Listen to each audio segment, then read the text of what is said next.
see. And there are a couple of, again, no red notes over here from Kimberlyn, but a couple of highlights that I put up here, okay? So people need to have, you should have 8 hours by now. Again, especially with the Reading Cafe, I know that some of the people have made arrangements with their tutors, so it's not a problem, but I'm a little concerned about somebody who only has half the hours at this point, okay? And as far as the reading, that's the reading strategy, sorry, not Reading Cafe. As far as the Reading Cafe, this is how many points you could have by now in Reading Cafe. So again, most people are in pretty good shape. One person is, falling behind, so the Reading Cafe people should be in touch with you about that. Okay, what we need to look at next that includes the journal is what's going to happen on Thursday.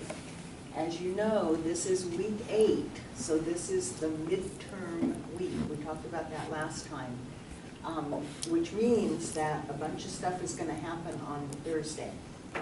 One is that you are going to turn in your journal for journal check number 2, right? So you are going to come, what's going to happen, we haven't done this before in here, so I'll explain how I give formal tests. You will come in, I will not do any talking. There will be no instruction that day, okay? So you will come in and I will trade you your journal for a test. In other words, I won't give you a test unless you give me a journal, okay? So you need to have that journal. You need to come to campus, drive to campus, get on the bus, however you get here, with the journal ready to set down on the desk. Don't be sitting there when you only have 2 hours to take a midterm exam and take up 10 minutes trying to find your journal pages and put them together and staple them and then turn them in. This is really important. I know it sounds like a basic thing, but I'm amazed at how many students don't do this. Get your journal together, check it. It's part of your homework tonight to check your journal for completeness. So do that. Have it ready to set down when you walk in the door, okay? I will give you an exam, and you will have 2 hours to work on that exam. The exam is open book, open note, which means you need to bring everything. Open book, open note doesn't do you any good if you don't have your books and notes, know where they are. Okay, I know we don't usually use the books in class, but you might want to bring it to use for the exam. Definitely bring whatever binders you've been keeping with notes in them. Definitely bring any handouts, the annotating handout, the paraphrasing handout, anything that you have that you think will help, okay? Obviously, you need your stapler, you'll need a pen. I would strongly suggest bringing an extra pen. It's always frustrating when somebody's pen runs out in the middle of a test. You may have had that happen before. So in other words, think ahead, be prepared when you come to class, okay? The test will be 2 hours. It will have a thing like we've been doing, the reading and writing exercise, but it will also have some other exercises on it. One of the things I try to do with this test is give you, for the people who haven't taken a formal college 2-hour college exam before, I want to give you some idea of what it's like, okay? There will be one section where I will ask you to go back to one of our beginning exercises and do some paraphrases. Remember we talked about the difference between paraphrasing and summarizing really is just the length. They are both a matter of putting what you have read into your own words to make sure that you understand it. Paraphrasing we did earlier in the semester, that's just a shorter, like a couple of sentences, so that's just one sentence. Then, of course, you will be asked to write a summary of whatever reading and writing exercises on it, okay? There will also be some what do I want to say? Multiple choice questions. Those are not meant to be difficult, especially since it's open book. Again, it's mostly the idea of giving you an experience of taking a formal test. So you'll have these 3 parts to look through. Remember our reading directions lesson. Read through, look through the whole test before you start working. Because nothing's worse than getting a big test like that and turning to the first page and spending all this time on the first page, and then you turn to the next page and you say, oh my God, I didn't realize there was this much more work to do. Have you ever had something like that happen? It's frustrating because you think, oh, if I had known I had all this other stuff, I wouldn't have spent so much time on the first page. So that's the reason for looking it through, see what's there, see what you're going to have to do. I don't mean it to be difficult. It is going to test you on what we've learned. It's not a, it's not a trick test. But you do want to follow these rules that we've been talking about. Reading stuff through, looking it over first, then going back, and then double checking yourself. Okay? So I gave you the midterm exam study list. So let's talk about the midterm first, then we'll talk about the journal a little bit more. These are the things, and very briefly I have them up there for another reason that we're going to look at later. These are the things that we've learned so far. One of these wasn't in the book, but we did talk about following directions, the importance of reading the directions, make sure you're understanding them, follow them, and then one step that people tend to skip. When you're done, go back to the directions again and say, did I really do what it asked? You'll be amazed how many times you might say, oh my goodness, it said to do this and I didn't do it. Okay, really easy thing to do, but it can solve a lot of problems. Okay, this we know about. You can do this, right?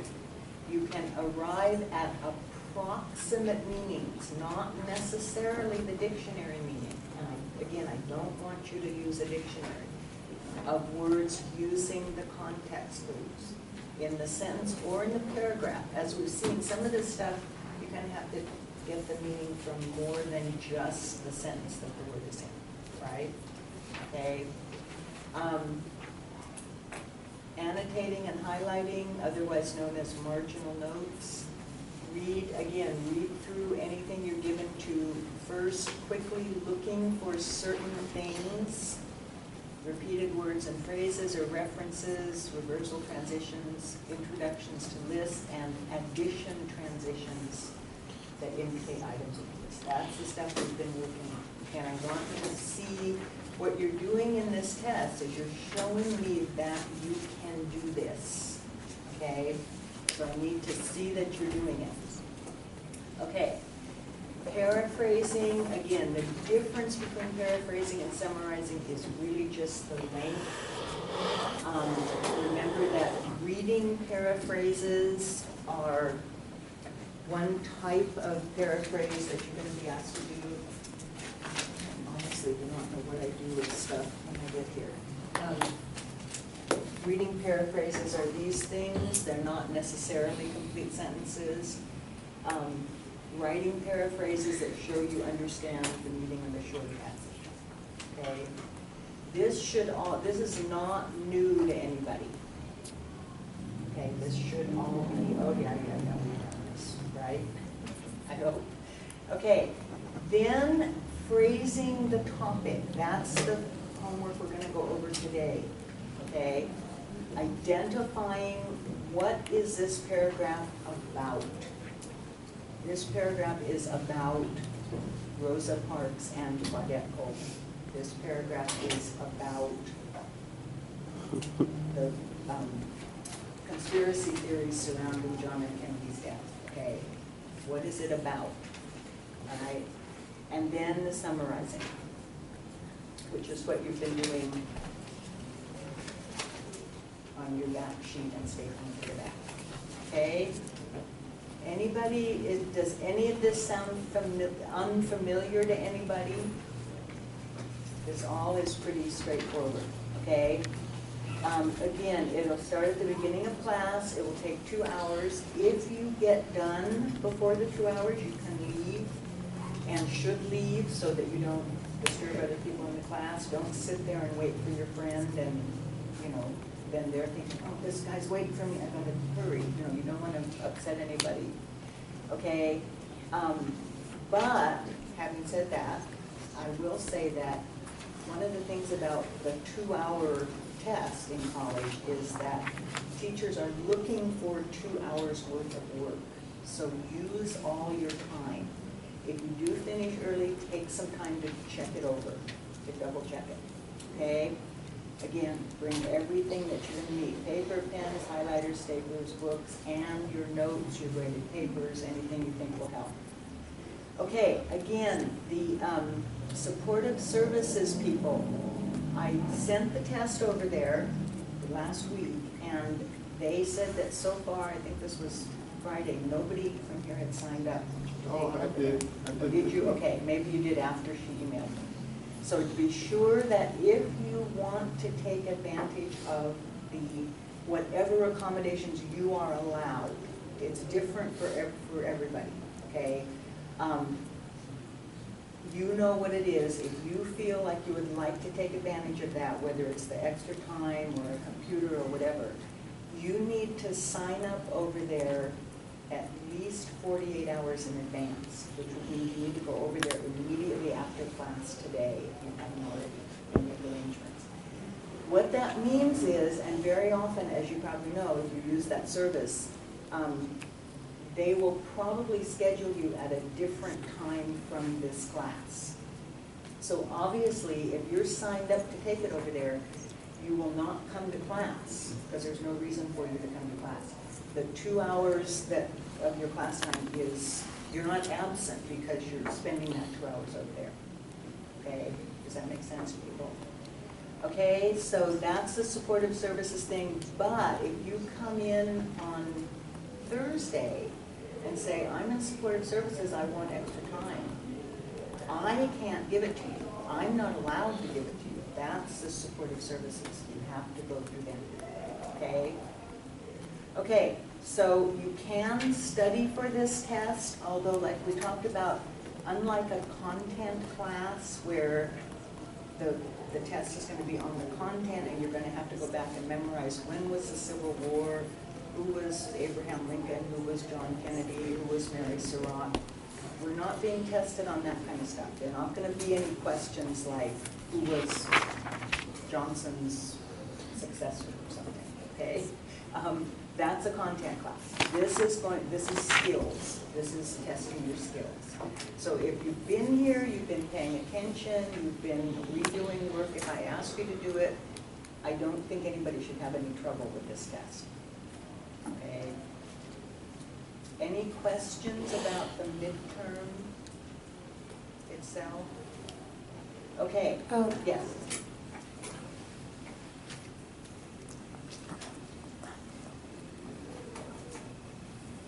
Okay, so can you take the test before 10, like if, That's supportive services.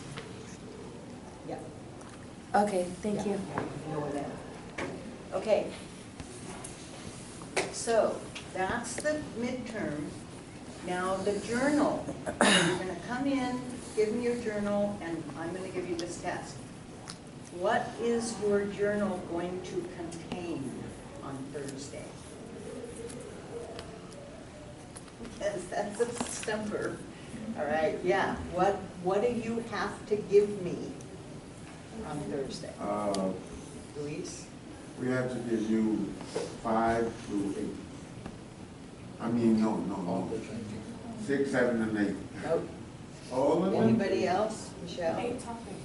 Yeah, you have to give me, remember, this is what always seems to be a sticking point for students. And this is one of the things I want you to learn because you have a lot more English classes to take from here on out. And every single English class is going to ask you to keep some type of journal. And the definition of a journal, remember, is a record kept over a period of time. And the period of time we're talking about here is this semester, this whole semester. So how many pages do you have to give me? 8. Yeah. 8 pages, 1 through 8. Yes, you have a grade, most of you, on the first part, but you need to turn that in again. Ideally, if you haven't ignored that, you've been adding to that, and you have to give me the whole thing, okay? The other thing about that is some people didn't have all of the topics. Some people need to go back in and fill in, okay? So if you didn't get a 4.0 on the first journal check, okay, you need to go back in there and find out what you were missing and do that. Does that make sense?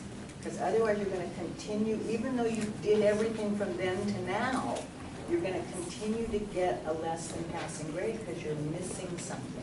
Does that make sense to people? Okay?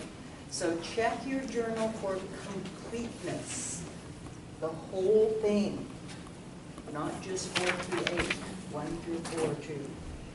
Okay? What happens if you get back into your journal and you say, oh yeah, she didn't give me full credit on this because I was missing journal topic 2. What do? You go to here, Sandra. Do you give it back to you again once it's after rewriting it? But how do you rewrite it? How do you find out what the topic was if you missed one? From the ESSE center, from the reading center? Nope. From Did you say online? It's up here. Read the directions.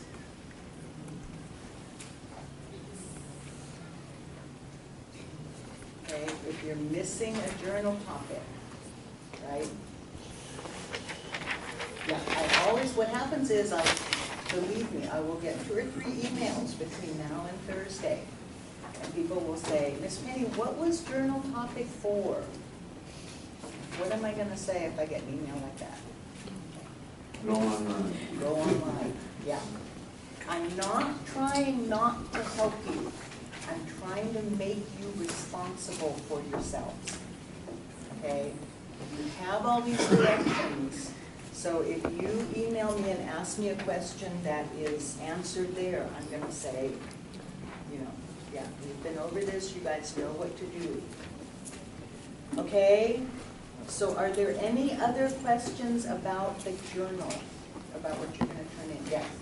If you have to go to the, over there to give it to Yes, give it to them. Give it to them. Yeah, give it to them, they send it back over to me. Yeah, if you go to supportive services, just give the journal to them before you test. Okay. Okay, any other questions about what's going to happen on Thursday? Okay, because, on to the next thing, and that's this little note I have over here. Because I will not say anything to you on Thursday, usually, as you know, I give you the homework for the next week on Thursday, right? So, this is a little bit confusing. I need to give you that homework right now, all right? So, I'm gonna give you this homework, then, but it isn't listed until here, because I don't wanna interrupt you from the test by handing out homework while you're taking the test. Yes, Sandra? So next week we have next week off though. Well, that's on your syllabus, yeah, read the directions. See up here? Look up Oh, here. okay. Yeah, Yeah. does that make sense? Yeah, read, Okay. it's all here, okay? Okay, so what I need to do is give you your homework. Don't start doing it now. In fact, I would strongly suggest, even though you have it today, I would strongly suggest you just do what you usually do. Don't even look at this yet, because this is going into a new module. This will not be on the test, okay? So I'm only handing it out to you because I don't want to confuse you by handing it out during the test. It doesn't have anything to do with the test. So here are the things a little more briefly than I had on the midterm study list, just by the modules. We've had 4, what I am loosely calling these modules, just every 2 weeks we have a different topic. The vocab, all this stuff, and then the topics. So this is what's going to be on the midterm. Okay? That's what you're going to be responsible for. That's what we've done so far. Okay? This is going to be our next module. So this is starting here. Okay? So again, I'm going to introduce it very briefly. You're going to be doing your same work. It looks mostly the same here. Read each paragraph, highlight and annotate it. Again, I've taken away the scaffolding. Remember we talked about that? So you are required, just because I didn't do this here doesn't mean you're not required to do it. You need to do it without that scaffolding there, okay? Then phrase the topic in the space provided. So this is what we've been doing. This is this. You know how to do this. How do you find the topic of a paragraph? You look for, how do you find the topic of a paragraph? It should be stated in the first or second. It might be, but not necessarily. Sam? Read the whole paragraph, take notes. Yeah, glance it over and then read it again. And when you glance it over first, what am I pointing at? Bison, bison, animals, them, bison, bison. What am I doing? The thing that's repeated or referred to most often. So what's the topic of this paragraph? It has something to do with this word, right? What number is that? What? Is that? This is the homework I'm going to give you. This is homework for when we come back. Okay? Oh, okay. All right. Then, this is the new thing. Circle the number of the main idea. Okay? So we're moving from topic, when we come back from vacation, to main idea. All right? So again, this is one of these things where you're going to do your topic here, right? Bison, and then circle the sentence that you think best says what this paragraph is saying about bison. Does that make sense? So you don't, this is that one where you've got Lorraine Fleming's suggestions to fall back on, okay? So do up to here, you know, this paragraph is about what? What's repeated most often. What is it telling me about that thing? Circle the sentence, okay? Remember that you have reading. Don't try to do this without doing that reading. Okay, then bring it back on the 8th and we will start working on main ideas. Okay, so I'm going to go ahead and hand that out. Again, don't do anything with this right now. Put it away where you can find it. And again, when you go to look at, when you're ready to do your homework for Tuesday, April 8th, right, and you get this out to see what your homework is, it says do the exercise on the handout. You say, oh yeah, I remember Miss Penny gave that to us before the midterm, right? Does that make sense?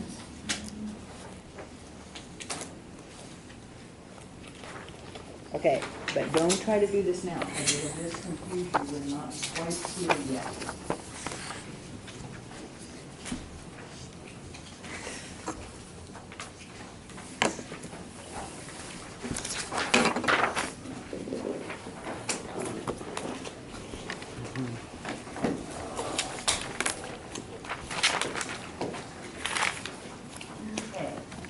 Okay.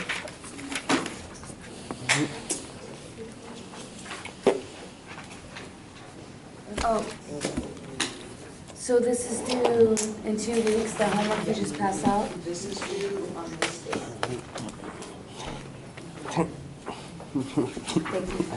Okay. Now, while we're still talking about topics, I just want to say a few things about the papers that I handed back at the beginning. This thing about Rosa Parks and Claudette Colvin, okay? This was a little confusing to people, and I think part of what gets in the way for some people is our prior knowledge. If you did have prior knowledge about Rosa Parks, and many people did, what gets in the way is that you learned in school, and some people mentioned that, they made a little note that said, I learned about this in junior high or something, is that Rosa Parks was the first black woman to refuse to give up her seat. Does that make sense? A lot of us learned that. I learned that, okay? Rosa Parks was the first black woman to refuse to give up her seat on a bus. She was a housekeeper. She worked as a housekeeper. And she was coming home from work one day. She got on the bus and she was tired. And she sat down in the front seat because she just couldn't walk to the back of the bus. She was that tired. And they said, sorry, you have to move to the back. And she said no. And she got arrested. Okay? That's the story we've all heard. And she became famous because of that. Okay? But what did this tell us? That there was another person. Not only another person, but that, yeah, here, this is what a lot of people miss. And part of the problem was that we're looking for lists, but this list was a little bit backward. I have one person's up here that did a pretty good job on it. This list was a little bit backward. What a lot of people missed on this, and it was interesting because a lot of people noted it. Okay, December 1955, Rosa Parks helped ignite. She didn't totally start it, it was going on, but she brought attention to it in December 1955, when she refused to give up her bus seat to a white writer. Okay. Is there a reversal condition here? This was a little bit tricky. Remember I gave you a heads up, I said look for parts rather than lists, which you wanted to look for too. Look for parts. That was what was really good about this person's annotation. You notice they picked up the parts. This part was about Rosa Parks. This part was about Claudette Colvin. What connected those two? What is happening right in here?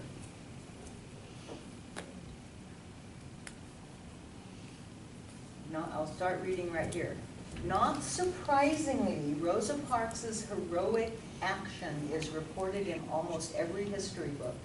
And it is usually assumed that she was the first black person to take such a stand. But, what? Michelle, what does it say here? She wasn't.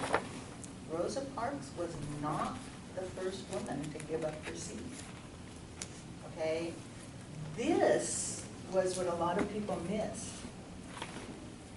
In March of that same year, okay, somebody else did it first. And people just don't want to, you know, we've had this prior knowledge. So this is an interesting thing about prior knowledge. Yeah, Rosa Parks was not the first. Actually, Claudette Colvin was. You never knew that. But this is the thing. This is what we're looking for. This person got the right idea here. They did a paraphrase here of what was going on. But here's an interesting thing about this one. Remember we said that very often the subject of the first sentence is the topic. So this person wrote this down. Rosa Parks. It looks like this is gonna be about Rosa Parks. Okay, yeah, I know Rosa Parks, this is gonna tell me about Rosa Parks. But then he went back and crossed it out. Why did he cross this out? Because it only mentions her in the Right, top. she's not the only topic, right? She goes down to here, but then there's this other person, so she's part of the topic.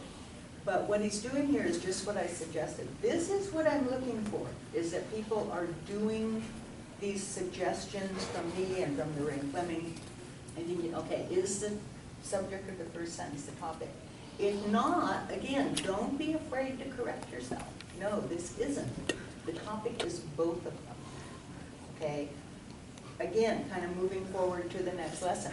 What is it saying about Rosa Parks and this person? The things mentioned most often are Rosa Parks, Claudette Colvin, and civil rights, right? That runs through there too. So what is it saying about Rosa Parks, Claudette Colvin, and civil rights? Does that make sense to people? This is the key. Rosa Parks wasn't first, she was. What was really interesting was some people did notice it, but they didn't carry it over into their summary yet. So what's the topic? The topic is Rosa Parks, Claudette Colvin, and civil rights, okay? So that was another thing. So when you got to this,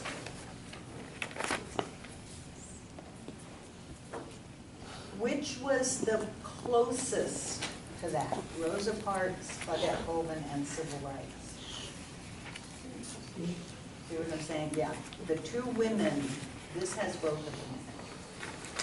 This, a lot of people circled this. Why is this one wrong?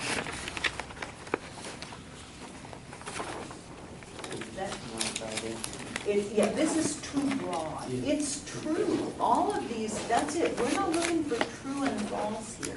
These are all true. It is about all of these things. But what's the one thing that gets everything in it? This is too broad.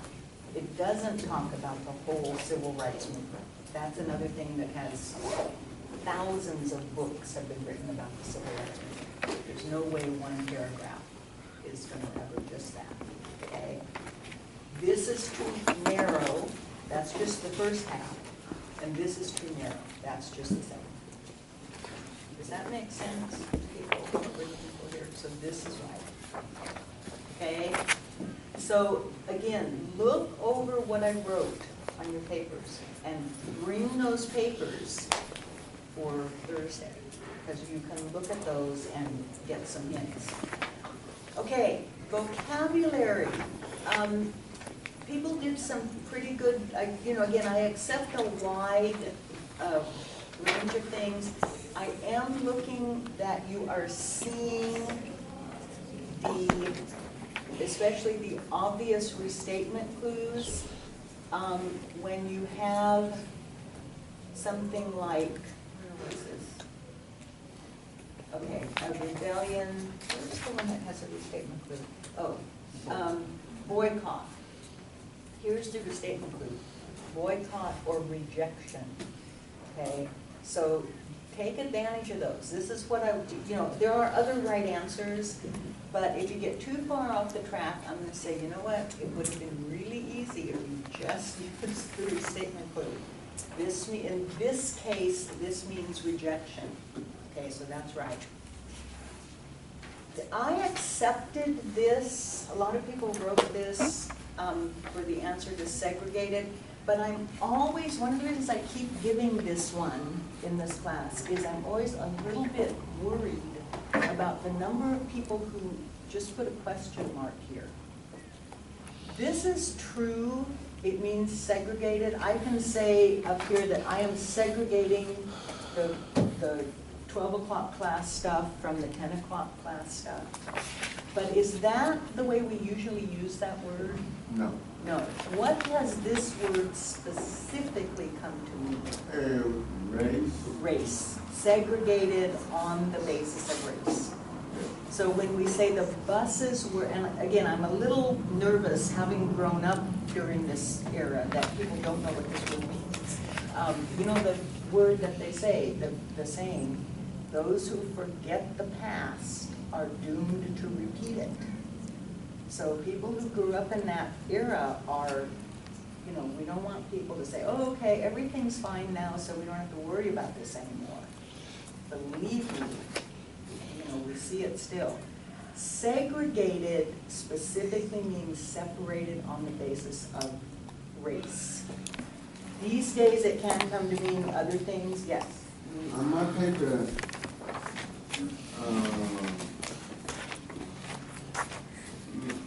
What did you put for that? no, on my paper I put separated, Okay, but rebellion, yeah. I put unwilling to partake.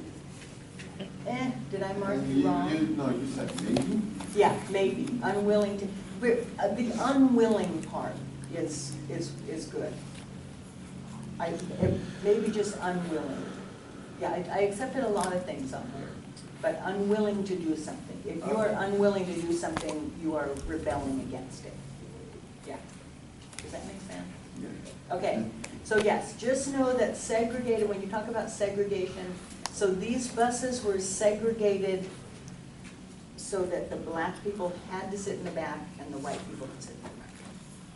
When they became desegregated, They still want to sit in the back. everybody could, yeah, well, then that's the thing.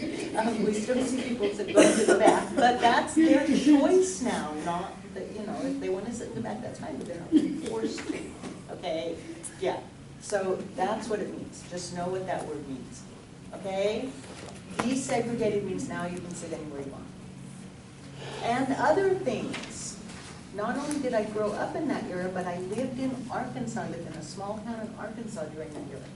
And believe me, we went downtown and you would have the colored drinking fountain and the white drinking fountain. The colored waiting rooms in the doctor's office, the white waiting rooms, and never did you touch these other people. I mean, it was amazing when you think about it today, but that was within my lifetime. It wasn't all that long ago. Okay, so were there any other questions on this? So what I was looking for on the summary was, and again, I gave pretty broad credit for this. There were two women that contributed to starting the civil rights movement. They both had similar cases in which they're being forced to give up their seats. Many people, this was the only problem here. Many people think that Rosa Parks was the first lady, not just only, but the first, okay? So this was okay because, and I kind of went back and forth with it, I gave this person full credit because they did get it here. But this one word was key there. They really meant, many people think Rosa Parks was the first, but then they had it here. Claudette Colvin took the same action before her. So this person got it. That's what I was looking for. Okay? Okay. Let's take a break until 11:15, and then we'll come back and look at a few of these topics. Write them out, your own topics in preparation for doing that on the midterm. Oh, good. Okay. Good.